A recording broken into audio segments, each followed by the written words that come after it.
Hey guys, this is an episode I just threw together about solo sailing and nature docking in unvisited islands. I found some footage on my old adventures and I took it together, so I was thinking I'm going to show you how it started and how it's going currently.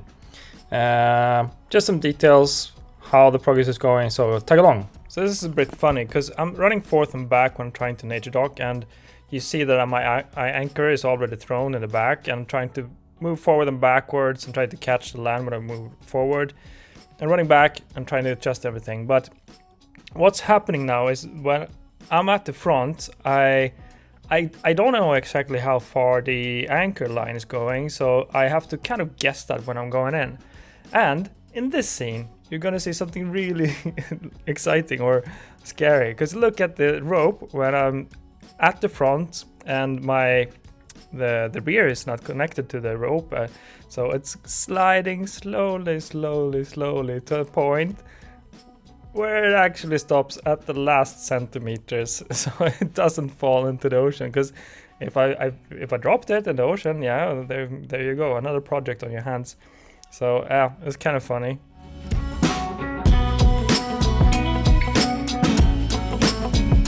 Yeah, happy guy. Look at that smile. Nobody saw that, right?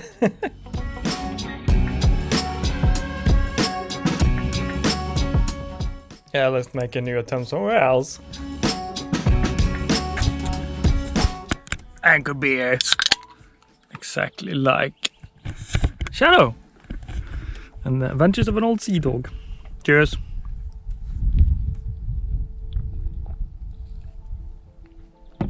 As a short recap, this is the first solo sailing. You can see I'm solo, trying to handle shit. Yeah, it was right in the beginning. Anyways, anchored in a small bay. Look at this. Super nice. And on my schedule now is just to chill. Very late lunch. I think it's 3 o'clock now. And I'm gonna dry up some stuff because I almost lost my boat. I think I managed. I tried 3 times, because Nordic people usually try to put the anchor out in the rear and then you attach the front to the island where we are. Doing that on your own is complicated. Doing it with the motorboard is complicated, and doing with a sailboat is even more complicated because it's going deeper with the keel, and when you don't know the island at all, you've never been there before, it's even more complicated. And then you have some wind, and then you have an engine that doesn't really want to go into reverse, and then you're on your own, as I said. So what you do, my strategy was to first go close to the island, check the depth, can I actually be there? Then you have to reverse, go back and check the depth there, then throw the anchor, then go forward to see where the anchor actually stops. So where would be approximately the right length for the anchor line. When you've done that, then you have to reverse again, then go forward again, try to not get the rope stuck in the propeller, and then you go forward again the 3rd time, and then you go very slowly. You can brake with the anchor line because it's already adjusted to the length, and then you can jump ahead to land. And I was able to do that twice, but when I did that, of course, it was a couple of centimeters too little of a depth for my keel. So I touched the ground a couple of times, very slightly. I was like, okay, just push back. And one time when I jumped back on the boat, the anchor line was, I think I have it on my camera, we'll see. The anchor line was like hanging. It was not attached in the end. It was hanging on the end, so I was almost dropping the anchor. And then I retried another place. And that place I kind of almost did it, but I jumped in and realized that the front of the line was not really attached properly to the boat. So I dropped the boat.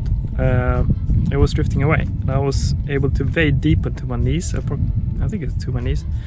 And I actually catch the boat with my hand. There was another line on the boat, so I got it because the first line I had was already attached to some rocks at the island. So I had to drop the island ropes, go back to the boat, jump ahead, jump into the water, get the rope on the boat, draw it back, and then it was a hustle to get the rope that was attached to the rocks.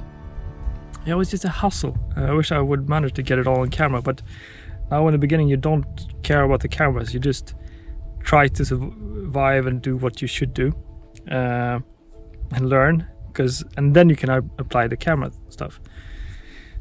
So yeah, I said enough of my challenges today. Almost lost the anchor, almost passed out while hitting the boom, almost lost my boat. It was actually close, so I was like, okay, drop this, just go to the closest bay, and it was not far away. So I'm anchored now and on svaj, what we say in Swedish, but it looks pretty promising. I think I saw the ground, and it looked like it was actually sand ground, so the anchor is gonna hold up pretty good, and the wind is like 1 meters per second. So now I think I earned myself some beer and some Pringles chips. See you guys around. I'll survive. Alright, so let's check out the last time I did it, and this is currently how it's going. So this is a place I've never been before, but I'm gonna do a YouTube how I research the places I go to before I go there. But I use Google Maps and Skippo, which have hydrographical charts, so it's one part of it. But yeah, just before this I just passed by close and just checked how it looked. And here you see I'm preparing with spikes, and I'm attaching them to my body so I can easily grab them, and the hammer, and just getting ready. And I just passed it, as I said, and I'm going out again to get the right direction and to get some depth to the anchor. So here I am turning around and setting up for the attachments.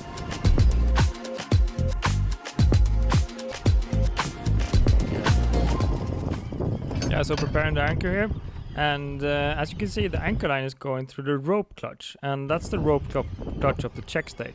I just removed the check stay line and attached the anchor line to the rope clutch, and this is one way of testing it out this time.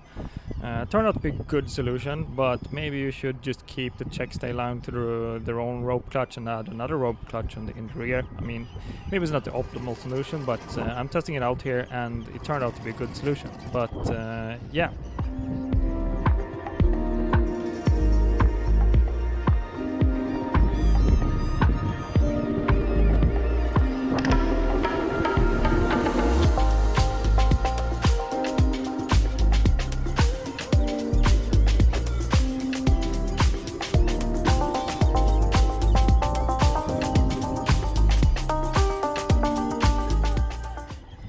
One question here is, when do you drop the anchor? It depends on your anchor line, how long it is, how deep it is, and how far away you are to the shoreline. I do it a bit of my gut instinct. I know that my anchor line is 30 meters, so I try to approx a bit. You can do calculations of this, but here I'm dropping it, and I'm basically doing it because I check the depth, and if it's like 6 meters, then I have approximately 20 meters up there. I think it's pretty much, or maybe 50 meters, 10 meters. It depends on the depth, of course, and then you have calculations and rules about this, but I don't really care all the time. I do it when I feel like it's probably good.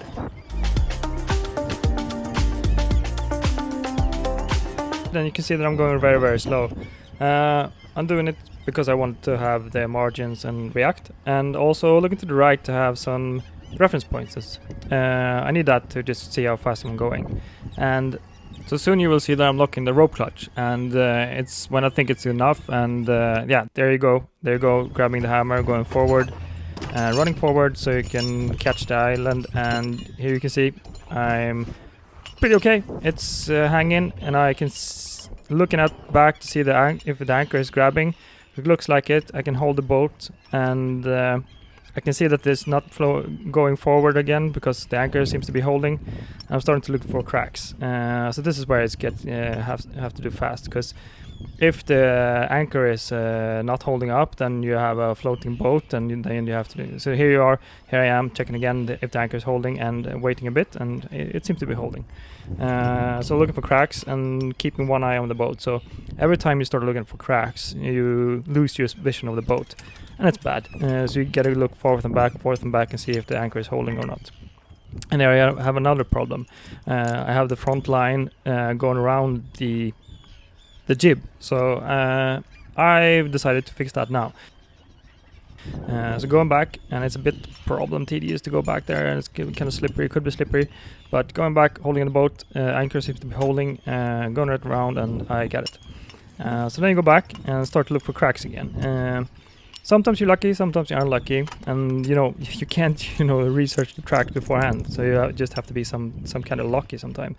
Detaching the first nail from my body and starting to look here soon. Where's the cracks? They have good cracks.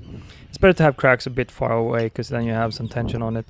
I don't like having the nails close to the boat, but detaching the nails with kind of one hand, so it's really good. And this time I was super lucky about the cracks. Just look at this. Found a good crack, very good. And listen to the sound.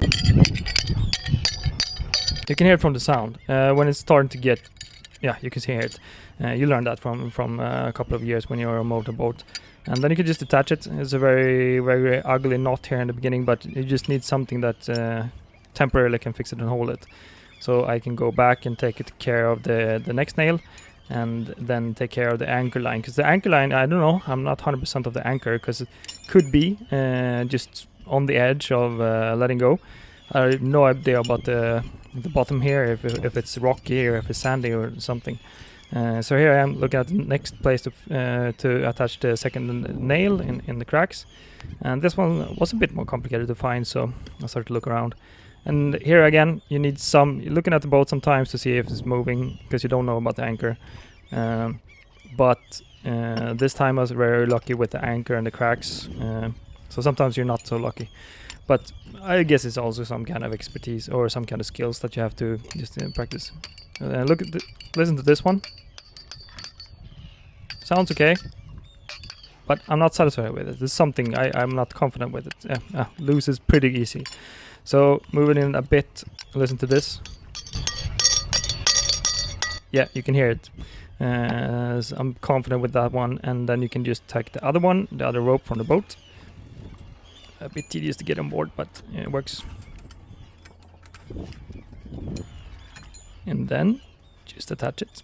Yeah, need some more power. Come on. And then the front is finished. It looks like they're holding. I'm satisfied with this. So I'm going back again on the boat.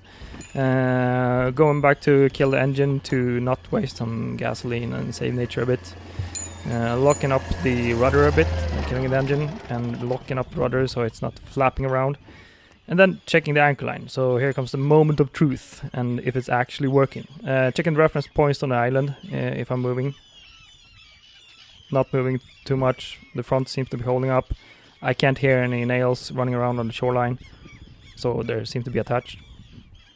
And I'm satisfied with just one more wrap around it, and then it seems to be holding in the back. And I am attached to a nature harbor where I've never been before. And checking up to see if it's moving or if the boat is moving.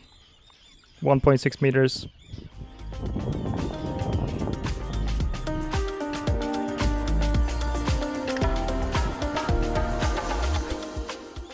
So that's how I do it. I don't know. Everybody have different ways, I guess. This works. 2 of them are attached. One is safety, one is holding it. 1.6 meter. Pretty good. Yay! Got some bird friends. So that's it for now, but join the Discord servers, links in the description, I create them for the communities. Follow up on Instagram to get live updates, and there's a Patreon if you want to access behind the scenes and hang out in private channels. And I hate to ask for money, so I made a spreadshop store. Choose all kinds of merch with my logo, or just minimalistic gear with only my name. You can edit them all and add your own personal touch. My cut is approximately €10, and this way you get something real and not just send money. Thank you very much for watching. Cheers!